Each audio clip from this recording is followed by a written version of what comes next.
decisión política al respecto, ¿no?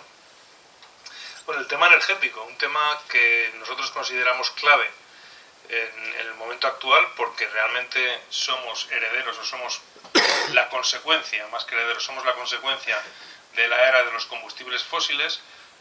Esta sociedad es la sociedad del petróleo y del carbón, y cuando se plantea pues la necesidad de cambiar de modelo energético, pues inmediatamente tenemos el discurso dominante y prácticamente compartido, solo con matices, de que lo que hay que hacer es un mix energético donde haya todo: energía nuclear, carbón, gas natural y un poquito de renovables, ¿no? Esto es lo que prácticamente todo el espectro político, de una manera o de otra, nos está proponiendo, ¿no? Y claro, nosotros somos partidarios de un modelo energético diferente, ¿no? Hablamos de un modelo energético 100% renovable, de la necesidad de salir de los combustibles fósiles, de la necesidad de abandonar la energía nuclear. Y todo esto, pues, tampoco está.